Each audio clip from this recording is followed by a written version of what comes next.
የምትጠጡት የዕለት ተዕለት ቡና ጤናችሁን በየሰከንዱ እየበላውና እድሜያችሁን በአጭሩ እያቀጨው ሊሆን እንደሚችል አስባችሁ ታውቃላችሁ? ጠዋት ባዶን መጠጣት፣ ስኳር ማብዛት፣ ከምግብ በኋላ ወዲያው መጠጣት እና ከመተኛ በፊት መጠጣት ህይወትን አደጋ ላይ የሚጥሉ አራት ትላልቅ ስህተቶች ናቸው። ዛሬ በዚህ ፕሮግራማችን እያንዳንዳቸውን አደገኛ ልማዶች በሕክምናና በሳይንስ አስደናቂ ማስረጃዎች አስደግፈን በጥልቀት እንመረምራቸዋለን።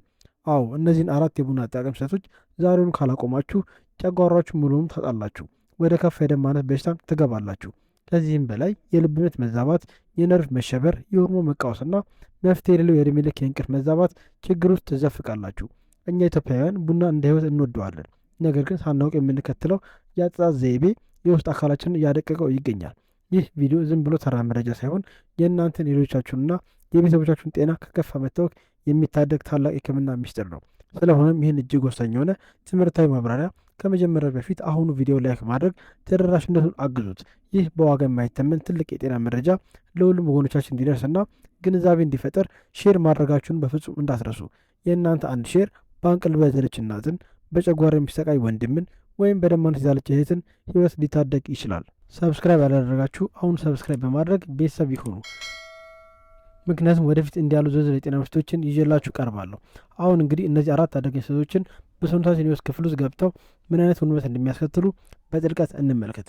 እያንዳንዱ ነጥብ በምክንያትና በምሳሌ ስለምናብራራው እስከ መጨረሻው ደቂቃ ድረስ ትኩረታችሁን ሳትከፋፍሉ በጥንቃቄ እንድትሰሙ ያሳስባችኋለሁ። የመጀመሪያውና በማህበረሰባችን ውስጥ ከሊቅ እስከ ደቂቅ ሳይመረመር በየቀኑ የሚሰራው እጅግ አስከፊ ስህተት በማለዳ ባዶ ቡና መጠጣት ነው። ብዙዎቻችን ጠዋት ከአልጋችን እንደተነሳን ቡና ካልጠጣው አይኔ አይገላለጥም፣ ጭንቅላቴን ያመኛል፣ ስራ መጀመር አልችልም ማለትን ልማድ አድርገነዋል። ነገር ግን ምንም አይነት ምግብ ሳይበሉ የሚጠጡት የአንድ ሲኒ ቡና በሆዳችን ግድግዳ ላይ ምን አይነት ጦርነት እንደሚከፍት ታውቃላችሁ?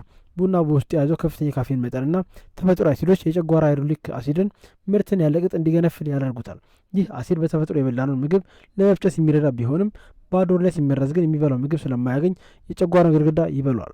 የሆዳችን ስስ የውስጡ ሽፋን በማቃጠል ለአመታት የሚሰቃዩበት፣ ሌሊት ለሚያስለቅሳችሁና መድኃኒት ለሚያስጨርሳችሁ የጨጓራ ቁስለት ቀጥተኛ መንስኤ ይሆናል።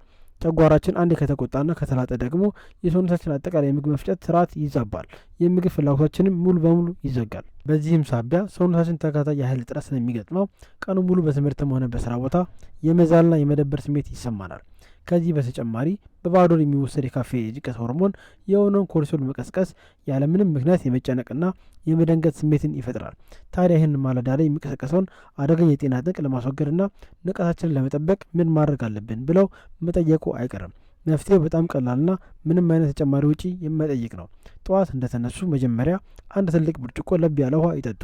ከዚያም ቡናውን ከመጉዛችሁ በፊት ቀለል ያለ ቁርስ አሊያም ቁራሽ ዳቦ ወይም ብስኩት እንኳን ቢሆን በሆዳችሁ ውስጥ ማሳረፍ ግድ ይላቸዋል። ምግብ በሆዳችሁ ሲኖር የቡናው አሲድ ጉዳቱ ሳያስከትል በቀጥታ ወደ ደም በመግባት ጤናማና ደስ የሚል ንቃትን ብቻ ይሰጠናል። ይህን አንደኛው ነጥብ በደንብ ከተረዳን አሁን ደግሞ ይበልጥ ወደሚቀጥለውና ማህበረሰባችንን እያጠፋ ወደሚገኘው ሁለተኛው ትልቅ ስህተት እንለፍ። ሁለተኛው ስህተት እኛ ኢትዮጵያውያን በየቤታችንና በየካፌ የምንሰራው ሲሆን እሱም በቡና ውስጥ ከመጠን በላይ ስኳርና ክሬም ማብዛት ነው። በሀገራችን ባህል ቡና ሲፈላ ስኳር የሚጨምረው በቁንጥጫ ሳይሆን በትላልቅ ጭልፎችና በማንኪያ ተለክቶ የሲኒውን ግማሽ እስኪይዝ ድረስ ነው። አንዳንዶቻችን ደግሞ ይባስ ብለን ከተለያዩ ኬሚካሎች የሰሩ ጣፋጭ ክሬሞችና ወተቶችን በመጨመር የቡናውን ተፈጥሮ ሙሉ በሙሉ እንለውጠዋለን። ቡናው ከመራራነቱና ከተፈጥሮ የማታ ወጥቶ ልክ እንደ አንድ ሾርባነት ወይም እንደ ማር እስኪለሰልስ ድረስ ስኳር ስንጨምር ጥቅሙን እያጠፋ ነው። በዚህ ጊዜ እናንተ እየጠጣችሁ ያላችሁት ንጹህና ጤናማውን ቡና ሳይሆን በሽታን በገንዘባችሁ ገዝታችሁ ወደ ሰውነታችሁ ያስገባችሁ መሆኑን እወቁ። ከመጠን በላይ በየቀን የሚወሰድ ነጭ ስኳር ለሰውነት ውፍረት፣ ለሆድ አካባቢ ስብ መከማቸት እና ለአደገኛው ታይፕ ስኳር በሽታ ቀጥተኛ መንስኤ ነው። ይህ ስኳር በደም ስሮቻችን ውስጥ ሲከማች የደም ዝውውርን በማስተጓጎል የደም ግፊትን ይጨምራል፣ የልብ ህመም አደጋም በከፍተኛ ሁኔታ ያፋጥናል። በተፈጥሮ ንጹህ ጥቁር ቡና የሰውነትን ሜታቦሊዝም በመጨመር አላስፈላጊ የስብ ክምችቶችን የማቅለጥና የመቀነስ ታላቅ የተፈጥሮ ጸጋ አለው። እኛ ግን ስኳርና ክሬም ያለቅጥ በማብዛት ይህን ድንቅ የጤና በረከት ወደ መርዛማ ካሎሪ ክምችት በመቀየር ጥቅሙን ወደ ጉዳት እንለውጠዋለን። እስኪ ቆም ብላችሁ ራሳችሁን በቅንነት ጠይቁ። በየቀኑ የምትጠጡት ያን መዓዛ ያማረውን ቡና ነው ወይስ በካፌን የተቀመመ ፈሳሽ ስኳር? ከዛሬ ሰዓት ጀምሮ ለጤናችሁ ስትሉ በሲኒ የምትጨምሩትን የስኳር መጠን በግማሽ ቀስ በቀስ ደግሞ ከ1/4 በታች ለመቀነስ ቁርጠኛ ይሁኑ።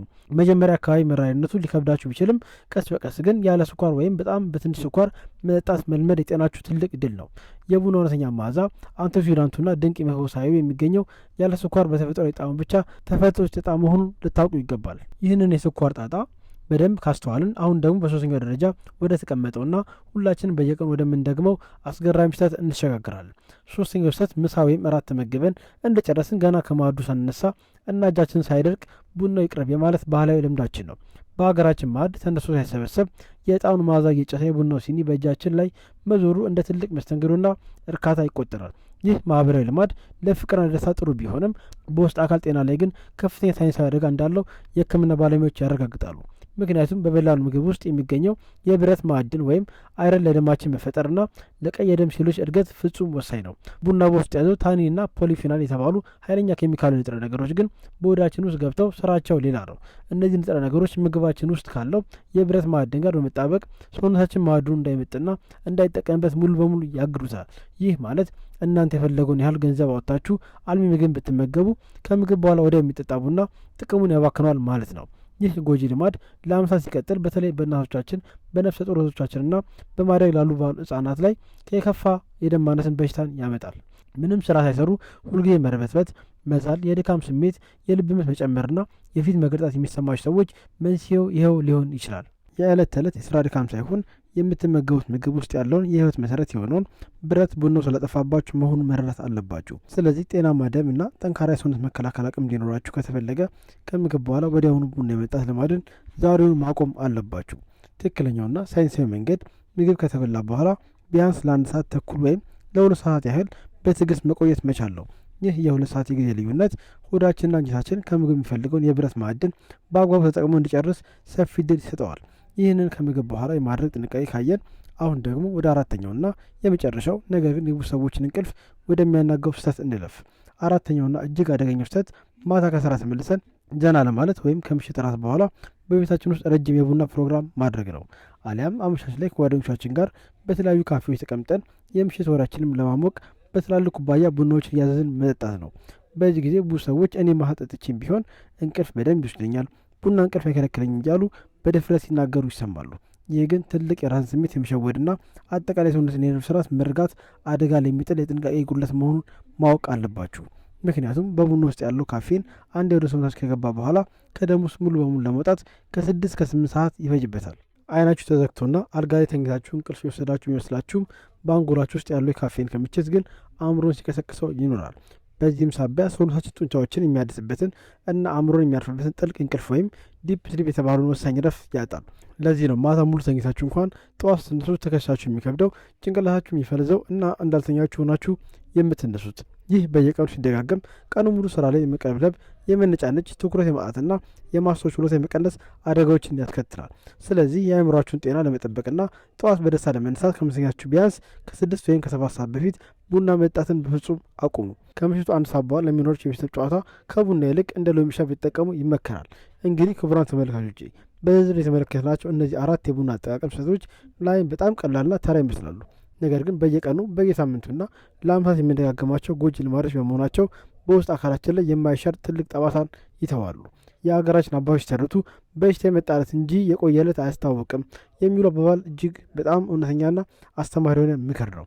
ዛሬ ሳናስተውል የምንሰራቸው ትናንሽ ስህተቶች እና የምንከተላቸው የተሳሳቱ ልማዶች የነገ ትላልቅና ለረጅም ዘመን የምንማቀቅባቸው ህመሞቻችን መነሻ ናቸው። ባህላችን ሳናጠፋ ማህበራዊ ፍቅራችን ሳይቀንስ ቡናችንን በስርዓት የጠጣን ውድ የሆነውን ጤናችንን መጠበቅ የብሎችና የንቁ ሰዎች ስራ ነው። ነገ ተከፋፍሎ የማይሰጠውን ጤናማ ማህበረሰብና ጠንካራ ትውልድ ለመገንባት እያንዳንዳችን ከራሳችን ጀምረን ጥንቃቄ ማድረግ ይገባናል። ይህ ዛሬ የተማራችሁት እጅግ በጣም ጠቃሚና ወሳኝ የሆነ መረጃ ለእናንተ ብቻ ታጥሮ እና ተደብቆ የሚቀር የቤት ስራ መሆን የለበትም። ለዚህ ነው ይህን ቪዲዮ አሁኑ ያለምንም ስህተት ለሁሉም ወገኖቻችሁ ሼር በማድረግ የበኩላችሁን የዜግነት ግዴታ ተወጡ የምላችሁ። በመጀመሪያ ደረጃ ለምትወዷቸው እናቶቻችሁ፣ ለአባቶቻችሁ፣ ለወንድሞቻችሁና ለቅርብ ጓደኞቻችሁ በሙሉ በፍጥነት አጓሯቸው። በተለይ በባህላችን የቡና ሰዓት ሲደርስ የምትጠራሩባቸውና የምትጨዋወቱባቸው የዋትሳፕ የቫይበርና የቴሌግራም ግሩፖች ላይ በሙሉ ላኩላቸው። ሁልጊዜ በሶሻል ሚዲያ የምናወራውን ተራና የማይረባ ወሬ ወደ እንዲህ አይነት ጠቃሚና ህይወት አዳኝ ወደሆነ የጤና ውይይት እንቀይረው። እስኪ አሁን ደግሞ በግልጽ ራሳችሁን መርምሩና ከእናንተ መካከል እነዚህን 4 የቡና ስህተቶች በየቀኑ የሚሰራ ሰው አለ? የእውነት ለመናገር እስከ ዛሬዋ ቀን ድረስ ከእነዚህ 4 አጥፊ ልማዶች መካከል የትኛው ስህተት ነው አዘውትረው ሲሰሩ የነበረው? ጠዋት እንደተነሱ በባዶ ቡና መጠጣት ወይስ ምግብ እንደበሉ ማዕድ ሳይነሳ ወዲያውን የቡና ሲኒ ማንሳትን? የትኛውን የምታዘወትሩት? በዚህ ጉዳይ ዙሪያ ያላችሁን ማንኛውም አይነት ሀሳብ፣ አስተያየትና የነበራችሁን የግል ተሞክሮ በኮሜንት መስጫው ላይ በዝርዝር ጻፉልኝ። ይህ የዛሬው የጤና ትምህርታችን ጠቅሞኛል ካላችሁና ከተመቻችሁ የላይክ ምልክቱን መጫን እንዳትረሱ። በሚቀጥለው ሳምንት ደግሞ ይዤላችሁ የመጣው አዲስ የቪዲዮ ፕሮግራም በምን አይነት የጤና ርዕስ ዙሪያ እንዲያተኩር ትፈልጋላችሁ? ስለ ጨጓራ ህመም ተፈጥሯዊና ዘላቂ የቤት ውስጥ መፍትሄዎች ወይስ ስለ ወደ አካባቢ ስብ ውፍረት በአጭር ጊዜ መቀነሻ ዘዴዎች? የምትፈልጉትና ይበልጥ የሚያስጨንቃችሁን ማንኛውንም አይነት ርዕስ በኮሜንት ጠቁሙኝ። እኔ በጥናት ተደግፌ አዘጋጅላችሁ እመጣለሁ። እንግዲህ ለዛሬው ያዘጋጀሁላችሁና በሳይንስ ማስረጃዎች የተደገፈው ሰፊ የቡና አጠቃቀም መረጃችን በዚህ ላይ ፍጻሜ ያገኛል። ፈጣሪ የሰጣችሁን ይህን በምንም አይነት ወርቅና ብር የማይተካውን ውድ ጤናችሁን በምክንያታዊነትና በእውቀት በጥንቃቄ ጠብቁት። የምንወደውን ማራኪ ቡናችንን ጤናማ በሆነው ትክክለኛ መንገድ ብቻ የጠጣን በሰላም በፍቅርና በጤና ረጅም የደስታ እድሜ እንኖር። ይህንን ቪዲዮ በትዕግስት አድርጋችሁ እስከ መጨረሻው ሰከንድ ስለታተላችሁኝና ውድ ጊዜያችሁ ስለሰጣችሁኝ ከልብ አመሰግናለሁ። ቸርና አዛኝ የሆነውን እግዚአብሔር አምላክ ውድ ሀገራችን ኢትዮጵያና የተከበሩ ሕዝባችንን ከክፉ ነገር ሁሉ ይጠብቅ፣ ይባርክ።